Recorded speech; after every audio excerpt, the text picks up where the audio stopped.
Allahın salamı, rəhməti, bərəkəti, əff olsun hər kəsə və bizi MTV Azərbaycan kanalında izləyən hər kəsə Allahın salamı ilə salamlayıram. Xoş gördük, dəyərli dostlar, əziz bacı və qardaşlarım.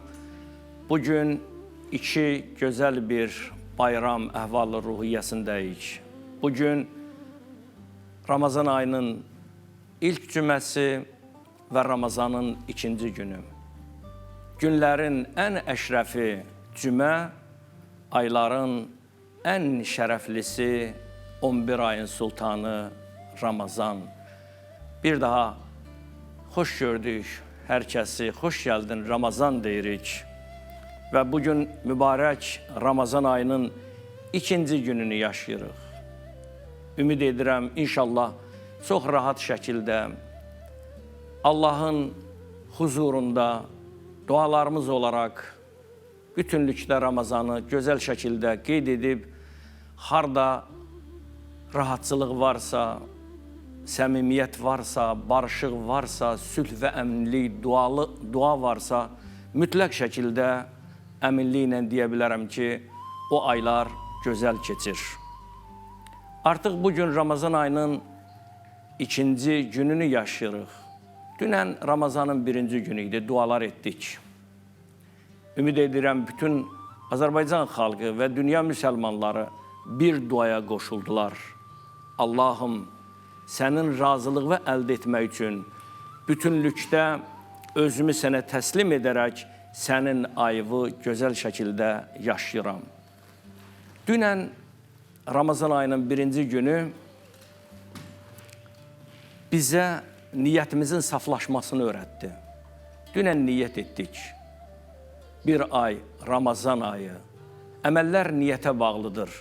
Əgər bir insanın yola çıxmasında niyyəti pakdırsa, əməli dürüstdürsə, saf niyyətlə gedirsə, o mütləq mənzil başına çatacaq. Dünən Ramazandan aldığımız dərslərdən biri niyyətimizin paklaşması, niyyətimizin saflaşmasıdır. İkinci gün isə bugün bizi Allahın razılığına doğru addımlamağa çağırır. Bugün dünənki günümüzdən fərqli olmalıdır. İmam Əlinin belə bir sözü var. Əgər insan dünənki günü ilə bugünkü günün arasında bərabərlik varsa, mütləq şəkildə o uduzub. Yəni, monoton həyatı yoxdur. İnsan dünən, bugünkü gündən müəyyən əməllərində, davranışlarında fərqli olmalıdır. Bugün alacaq dərslərimiz, qeyd etdiyim kimi, Allahın razılığına doğru addımlamaq hərəkətimizdir. İnsan həyatda çox şey qazanmaq istəyir. Amma ən böyük qazanc nədir? Bu, hər kəsi düşündürür. Bizim qazandığımız və qazanacağımız nə olmalıdır? Elə şeylər var ki, maddidir. Gələr, gedər. Elə şeylər var ki, həm dünyamızın, həm əbədi olan axirət evimizin çox faydasıdır. Ramazan ayı bizə anladır ki, Allahın razılığı hər şeydən üstündür. Dünya nimətləri müvəqqətidir, qeyd etdiyim kimi, keçicidir. Lakin ilahi razılıq əbədidir. Ramazanın ikinci günü bizə Allahın Quran-ı Kərimi buyurduğu iki yol göstərir. İki yol bizi hədəflərə aparır.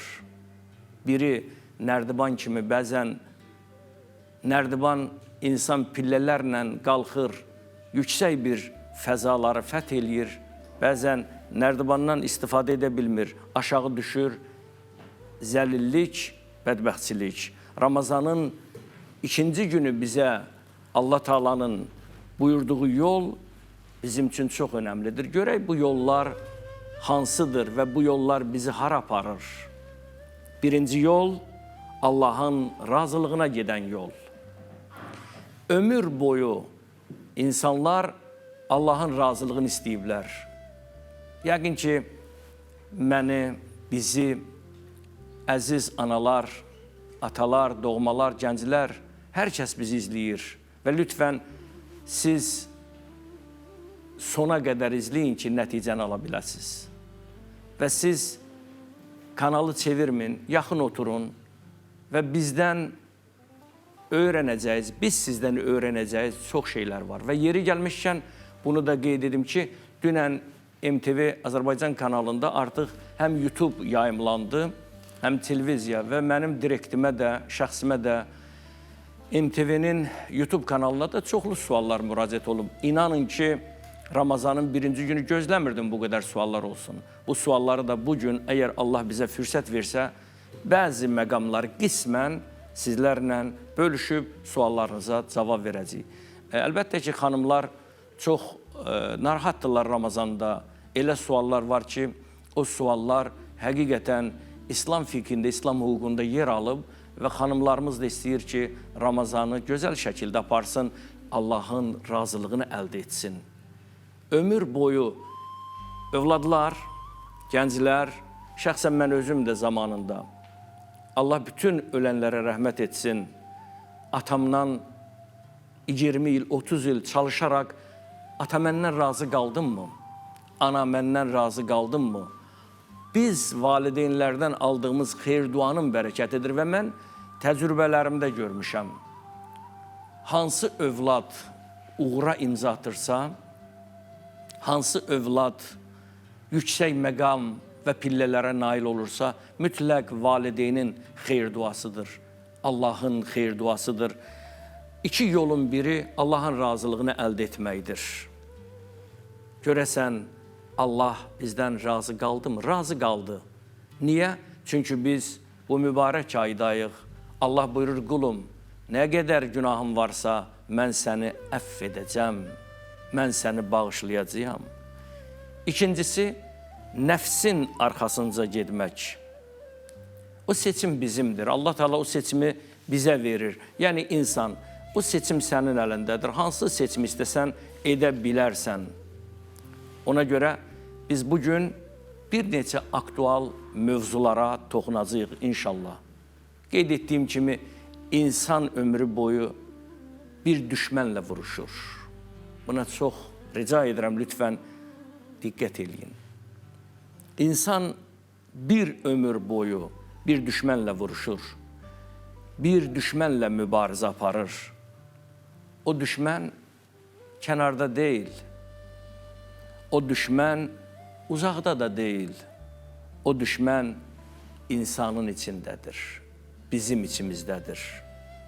Ona görə beytlərin birində var, deyir ki, nəfs elə bir ağacdır, zəhərlidir hər barı, cəhənnəmdən gətirilib, çünki onun tumları. Nəfsin 72 başı var. İnsanı həyatda bədbəxt edən nəfs. Nəfs sözü çox şaxəlidir. Mən Quranla danışacağım. Çünki Quran ayıdır. Çünki sözün sultanı gəlib. Əgər Qurana müraciət ediriksə, Quran ayıdırsa, digər tarixi hadisələr, hədislər ikinci və üçüncü mərhələdə dayanır. Yetər ki, Quran. Allah Quran-ı Kərimdə həyatın düsturunu verir. Həyatın özəlliyini, gözəlliyini anladır və ondan da gözəl bir həyatı anladır. Amma buyurur, bəzən Ramazan ayında və digər aylarda insanlar istəyir Quran əzbərləsin. Mən onun əleyhinə deyiləm, Quran əzbərləmək çox gözəldir. İnsan hafiz olarsa, Quran əzbərçisi olarsa, xoş onun halına, peyğəmbərlərlə, müqəddəslərlə bir yerdə olar. Amma mən deyirəm, bu mənim subyektiv fikrimdir. Subyektiv fikrimdir. Yetər ki, 2 dənə ayə bil, mənanı bil, o həyatda oyla yaşa. Nədir o? Qad əfləhə mən zəkkâhə və qad xabə mən dəssâhə. Yetər. Mənim üçün şəxsən yetər. Özünü günahlardan təmizləyən insan mütləq və mütləq nicat tapacaq. Özünü günahların içində salan, günahın girdabına salan insanlar bədbəxt olacaqlar. Bu bizim İslam fəlsəfəsidir. Bu bizim dinimizdir, Quranımızdır, baxışlarımızdır. Allah bizə belə buyurur. Belə bir həyat bizi öz məngənəsində sıxır, düşmənimizi bizə tanıtdırır, amma biz çox təəssüflər olsun ki, o düşməni tanıya bilmirik. Qəlbimizin hakimi olur. Qur'an-ı Kərimin təbiri ilə desək, İstəhvəzə əleyhimuş şeytan. Şeytanlar insanların qəlbinə hakim kəsilir. Mən hər zaman sevə-sevə deyirəm, Allah bizi ixtiyar sahibi qoyub, fail muxtarıq biz. Zahid məni allatma, cəhənnəmdə od olmaz. Onlar ki yanırlar, odu buradan aparırlar. Allah bu seçim içərisində insanı qoyub. Və mən, təbii ki, vaxtımız hələ çoxdur.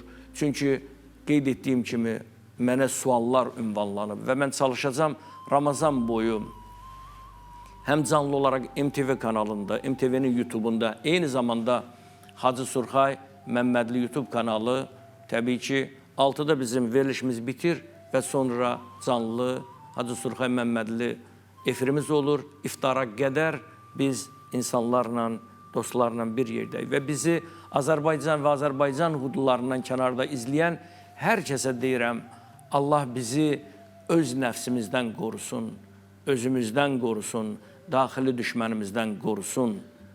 Belə bir deyim var.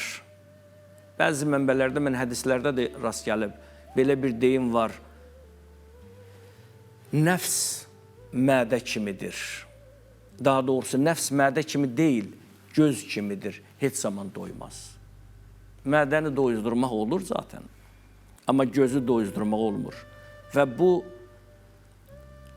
adla biz yola çıxaraq gündəlik, hər gün Ramazan verilişlərimizdə müxtəlif mövzulara toxunacaq.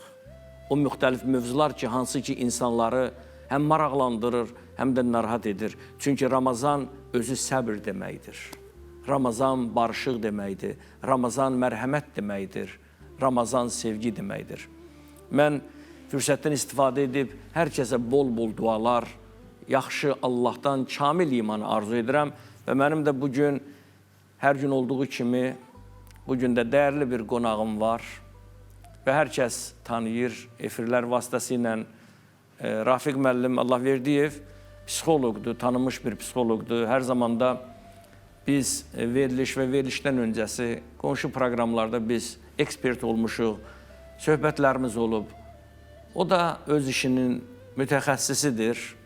Təbii ki, mən kamil məsələsində biraz ehtiyat edirəm. Çünki kamilliyin çox böyük mərhələləri var.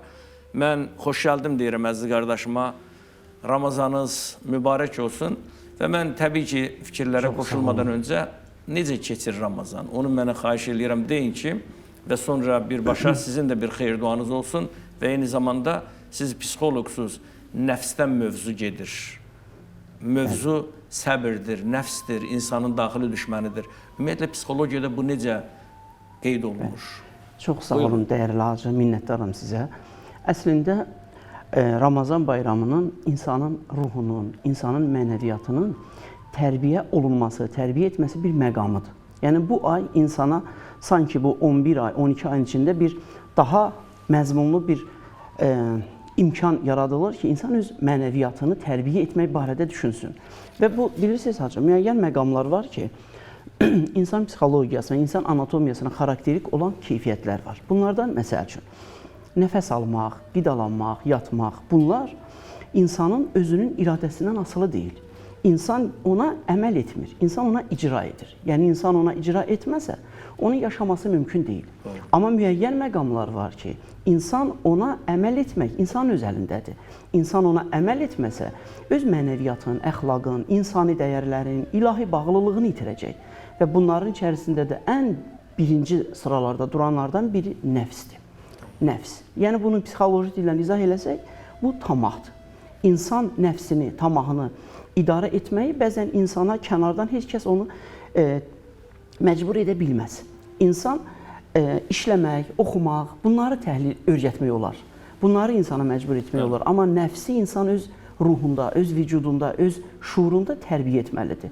Əgər insan nəfsini idarə edə bilməyəcəyi təqdirdə isə, o bəzən insani dəyərləri itirir və cəmiyyət üçün o qədər də yararlı bir şəxsə çevrilə bilmir. Amma bəs tamah nədir? Psixologiyada belə götürsək, nəfsin mahiyyətində nə durur? İnsanların, əksər insanların daha çox maddi, mənəvi fayda əldə etməsi üçün insanların hərisliyinin və yaxud hərisliklə də bərabər doymamaq hissinə insanın qurban olmasıdır. Yəni, insan maddi, mənəvi faydaları əldə etməsi üçün bəzən müəyyən həris insanda doymamaq hissini və eyni zamanda da insanda hərisliyi gücləndirir və insan ona qurban çevirir. Amma bunun təməlində nə dayanır?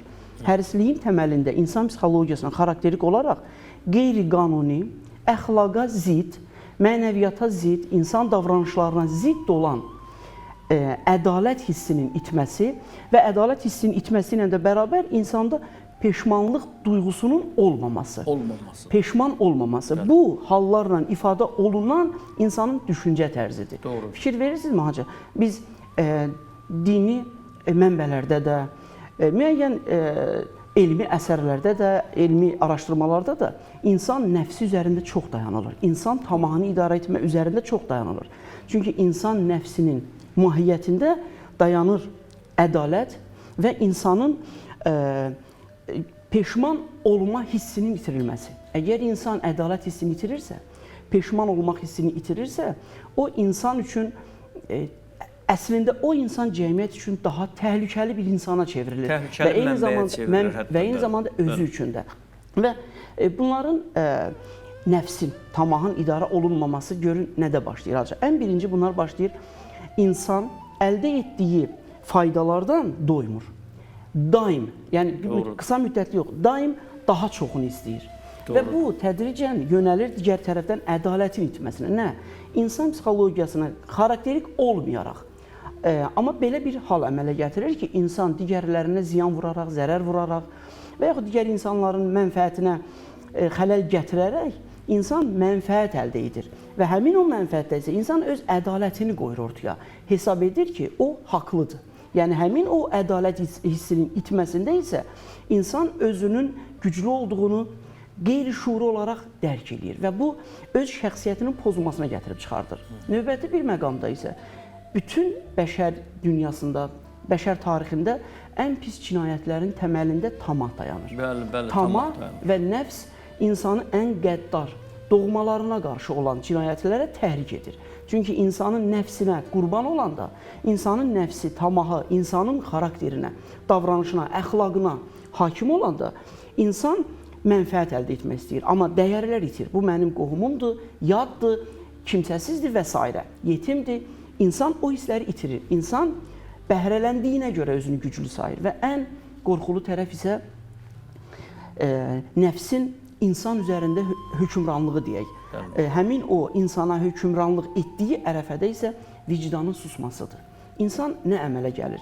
Həmin anda həddindən artıq nəfsin qurbanına çevrilmiş insan və yaxud tamahın əsrinə çevrilmiş insanlarda vicdanın susması, digər bir insanlara xələl yetirməsində insan peşmanlıq hissi çəkmir. Peşmanlıq hissi yaşamır və əgər insan tamahın əsrinə çevrilir, peşmanlıq hissi yaşamırsa, onun vicdanın susması deyilir. Yəni, vicdan əslində psixoloji anlamdan götürəndə, vicdan insanın özünə və ətrafdakılara insanın münasibətidir. İnsanın münasibəti dağılır.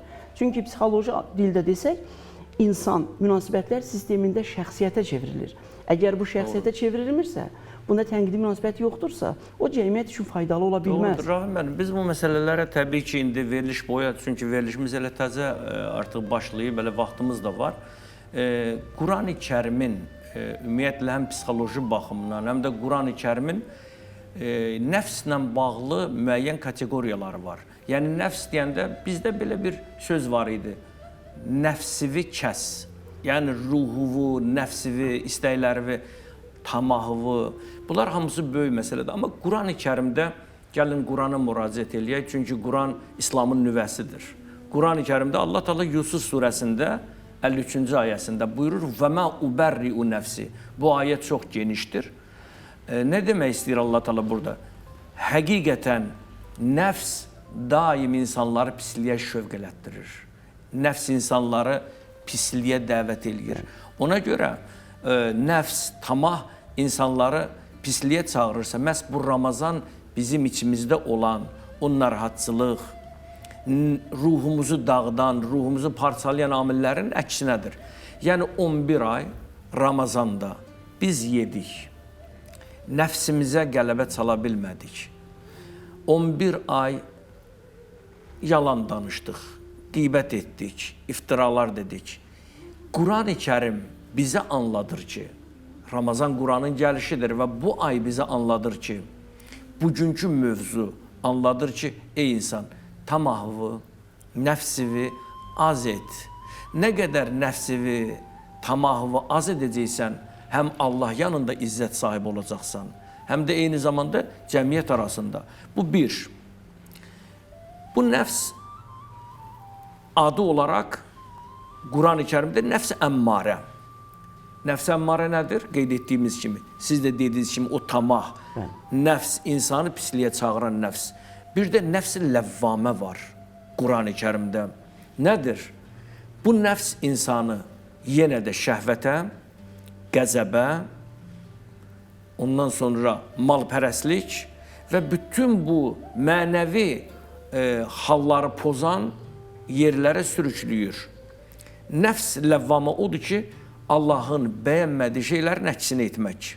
Quran-ı Kərimdə Əl-Qiyamət surəsinin 2-ci ayəsində Allah Teala buyurur: "Və la uqsimu bin nəfsil ləvvamə." And olsun özünü qınayan nəfsə.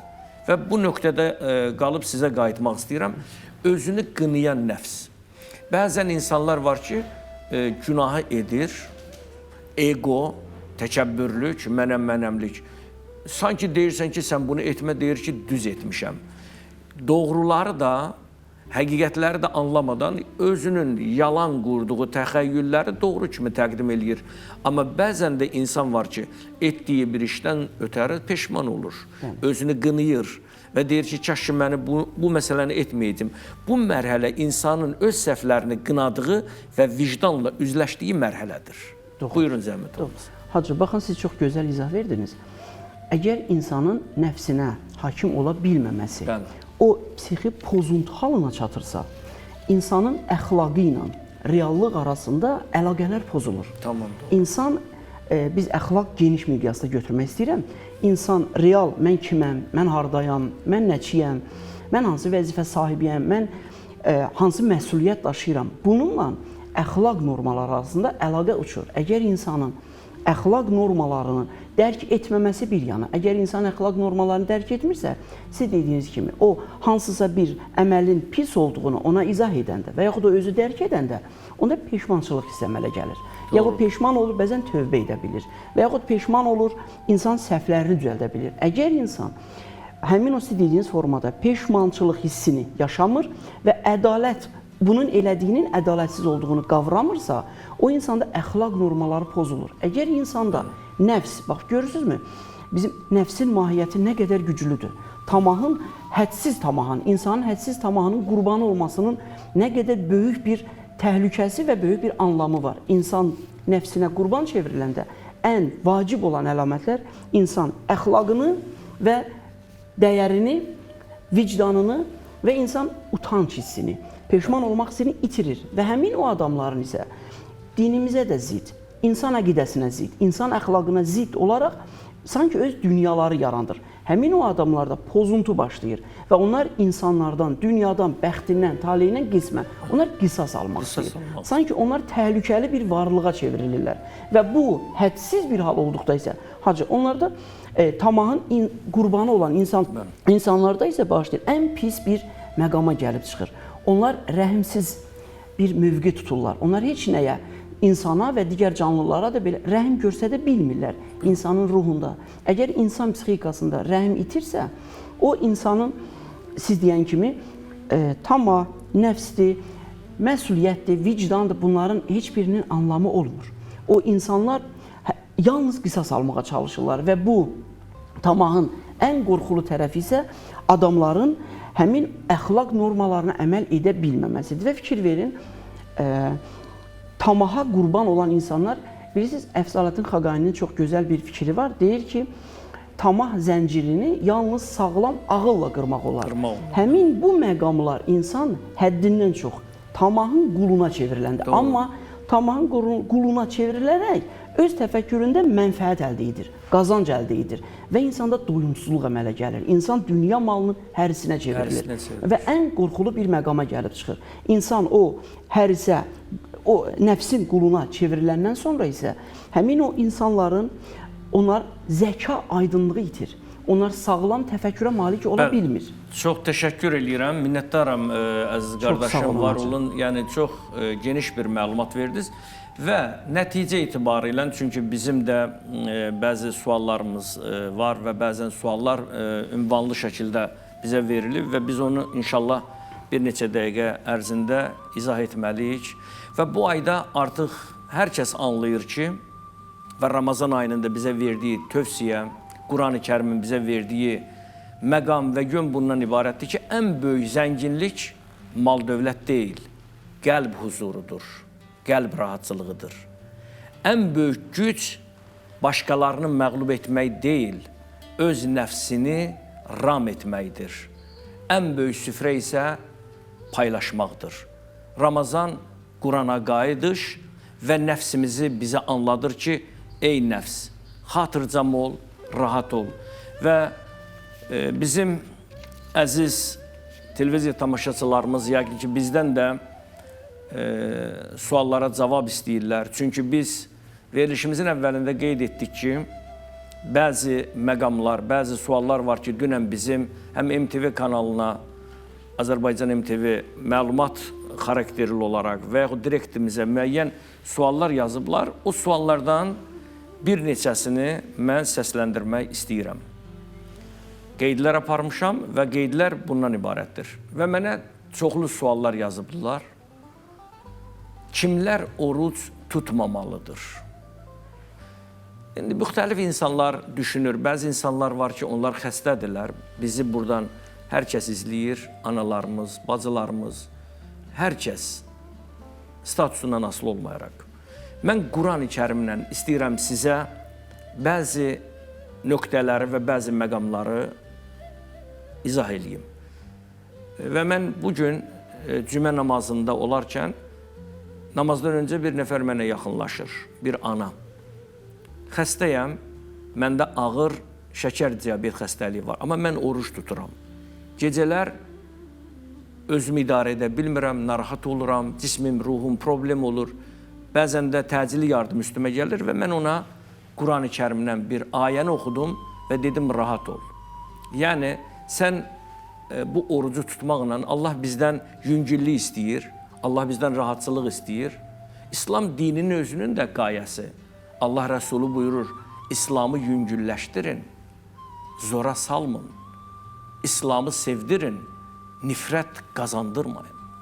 Bu bizim dinimizin göstəricisidir. Yəni, bəzi insanlar var, egoizm, ego o qədər onu boğur ki, xeyr, mən tutmasam mənə nələr deyərlər və kimsə məni qınıyar. Xeyr, əsla bu düşüncə doğru düşüncə deyil. Allah bizi qınamasın, Allah bizdən razı qalsın, Allah bizim etdiyimiz dua və ibadətləri qəbul etsin. Quran-ı Kərim, bax, bizə dünən sual ünvanlayan əziz bacı və qardaşlarıma buradan efir vasitəsilə canlı olaraq Əl-Bəqərə surəsinin 184-cü ayəsini oxuyacam. Amma ayə çox uzundur. Önəmli olaraq ayənin əsası budur ki, فَمَنْ كَانَ مِنْكُمْ مَرِيزًا اَوْ عَلَى سَفَرٍ Sizdən xəstə və ya səfərdə olanlar tutmadığı günlər qədər başqa günlərdə oruç tutmalıdırlar. Bu nə deməkdir? Bu nə deməkdir? Bu o deməkdir ki, əgər bir insan xəstədir, onun bədənində xəstəliyi var və eyni zamanda bəzən həkim də nüsxə yazanda, resept deyir, nüsxə yazdığı zaman belə bir söz deyir. Bəli, Ramazan ayıdır, mən tövsiyə edirəm ki, oruç tutmayasan. Sənin ziyanınadır. Və belə olan təqdirdə Allah Teala bizdən o orucu qəbul etmir. Yəni, xəstə olduğu zaman ən böyük həkim insanın özüdür. İndi bəzən insanlar var ki, Ramazan gələndə inciməsinlər məndən, özləri xəstə olduqlarını etiraf edirlər. Heç bəlkə də xəstə deyil. Amma özü bir sına, bir həkim çekabından keç. Əgər məsləhətdirsə, Allah buyurduğu oruç tutmaq əmri varsa, birinci özün özüvə, nəfsivə baxacaqsan. Özün özüvü dinləyəcəksən. Daxili vicdanınla danışacaqsan. Mən oruç tuta bilərəm ya yox, məndə bu iradə var ya yox. Deməli, Allah Quran-ı Kərimdə, Əl-Bəqərədə 184-cü ayəsində buyurur, səfərdə olduğunuz zaman və ya xəstə olduğunuz zaman tutmamalısınız.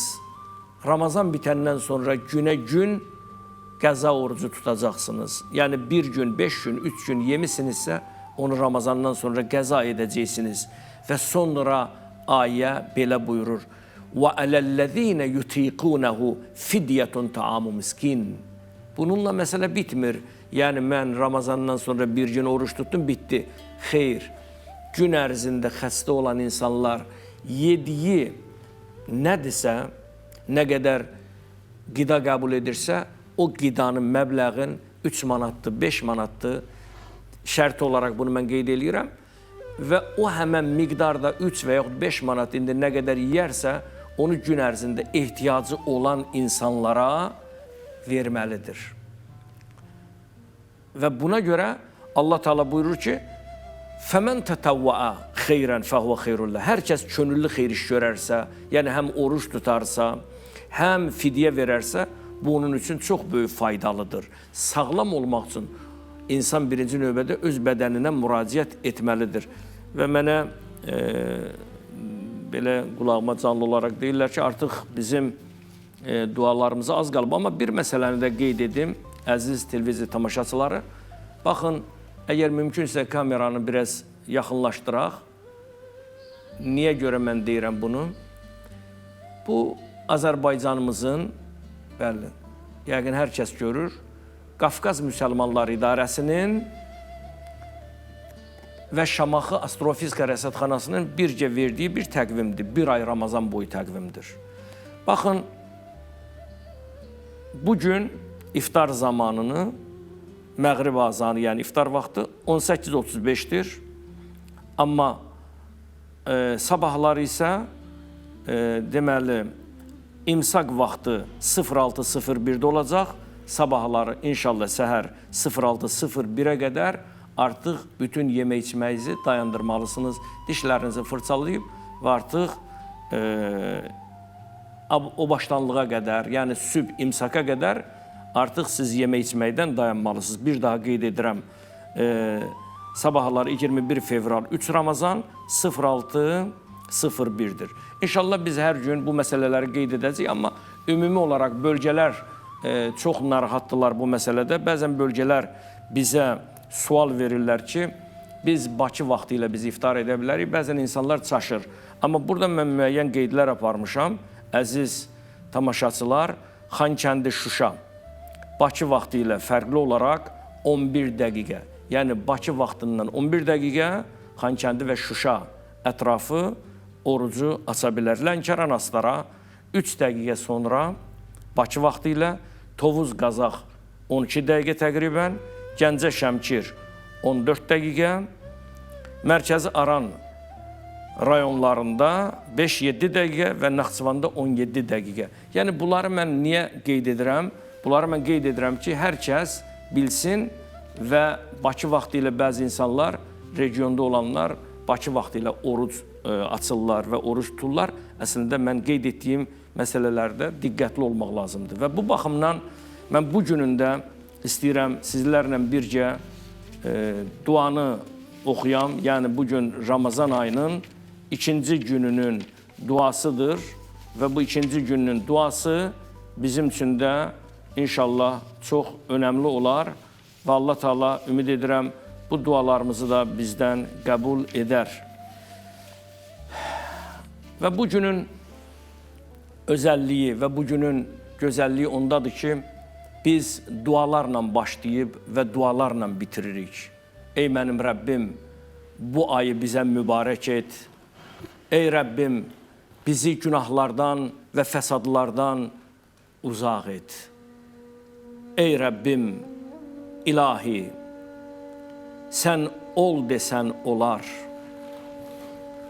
Rəhmətinə, mərhəmətinə xatir bizim qəlbimizdə olan vəsvəsələri, şeytanları, fitnələri çıxart ya Rəbbi.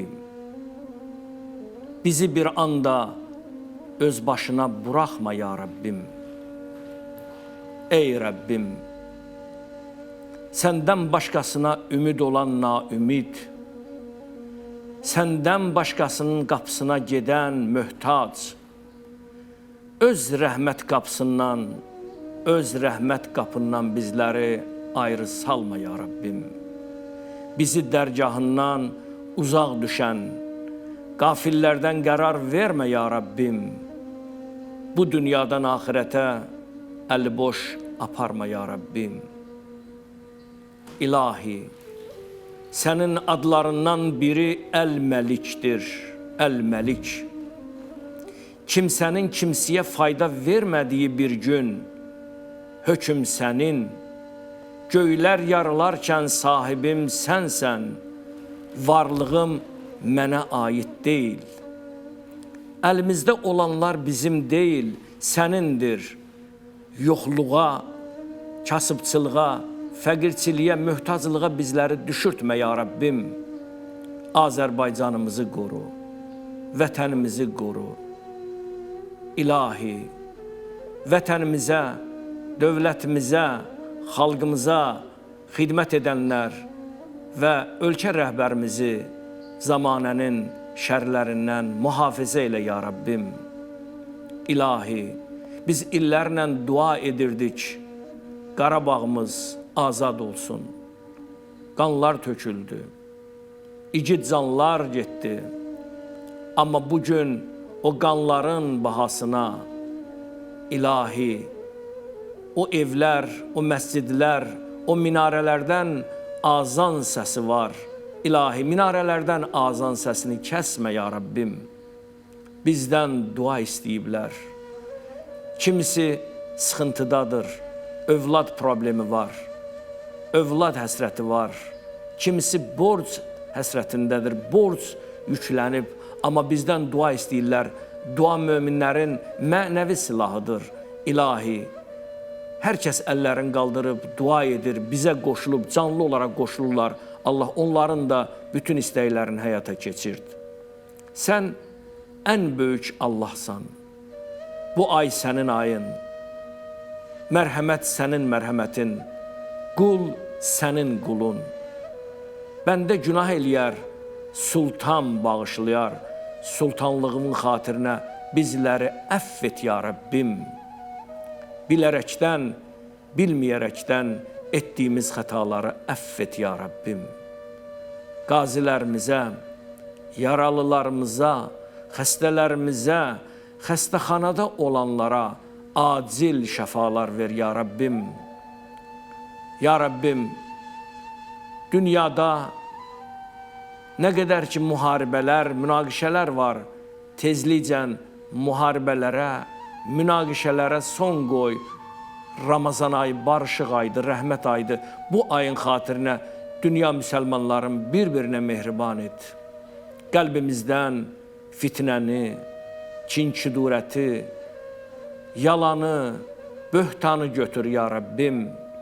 Ey Rəbbim, bizi Qurana bağışla. Ağlımızı, iradəmizi, vicdanımızı əlimizdən alma ya Rəbbim. Zamanında bizlərlə yaşayıb, valideynlər, doğmalar, böyüklərimiz, indi onlar torpağın əsiridir. Onların üzləri torpaqda, gözləri bizdədir.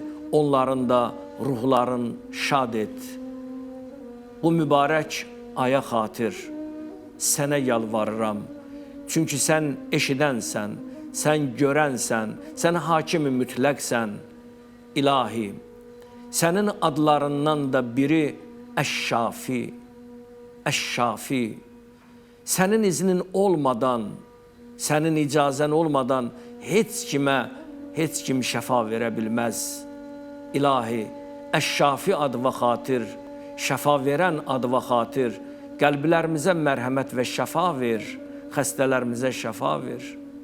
Duaya möhtac olanların duasını qəbul elə, ilahi, günlərimizi xeyirli elə. Bugün cümədir.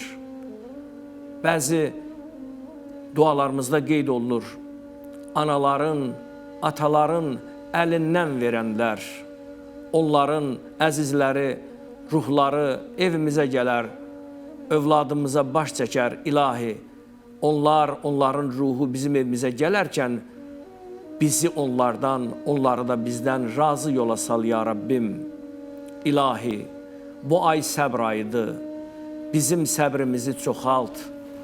Bu ay, ilahi, bizə çətinliklər vermə. Ya Rabbim, bu Ramazan ayından sonra bütün aylarımızı, günlərimizi xeyirli elə. Əskərlərimizi qoru, zabitlərimizi qoru, ordumuzu qoru, vətənimizi qoru. İlahi, sənə and verirəm Cəlalının xatirinə. Sənin mərhəmətin çox böyükdür və biz iftar zamanında belə bir dua edirik. İnşallah siz də bu duaları iftar zamanında edərsiniz. Artıq bu dua bizim dilimizin əzbəridir, dilimizin şuarıdır. Allahım, sənə xatir oruç tutdum və sənin razılığı əldə etməkdən ötəri, ilahi, orucu bizə mübarək etmisən, bizə halal ruzi kəsb etməyi nəsib et. Ya Rabbim, sən minnətsiz Allahsan, sənin rəhmətinə sığınaraq səndən yardım və güc istəyirəm. Ey aləmlərin Rəbbi, ey mərhəməti sonsuz olan Allahım, gecəni gündüz edən, gündüzü gecə edən, ölüdən diri çıxardan, diridən ölü çıxardan Rəbbim, bütün varlığımızla sənə təslimik. Ola bilər bu Ramazan ayında özümüzü idarə edə bilməyək, qəzəb, şəhvət hisslərimiz çoxalsın, ilahi. Bu ayların xatirinə bizi insanlıq çərçivəsindən çıxartma. Sənə sığınıram və sənin rəhmətinə sığınıram. Amin, amin, amin ya Rabbəl aləmin. Əziz dostlar, mən ümid edirəm bu dualar İnşallah Allah dərgahında qəbul olar və sabahları yenə də MTV Azərbaycan canlı olaraq sizin qarşınızdayıq bu məkanda, bu yerdə yenə də 17-15 canlı olaraq sizlərlə görüşmək ümidi ilə hər kəsə dualarım var və dualarım sizinlədir. Allah sizə yar və yardımcı olsun. İnşallah sabah görüşmək ümidi ilə. Vəssalamu aleykum və rəhmətullahi və bərəkatuh. Allahın amanında, Allahın amanında.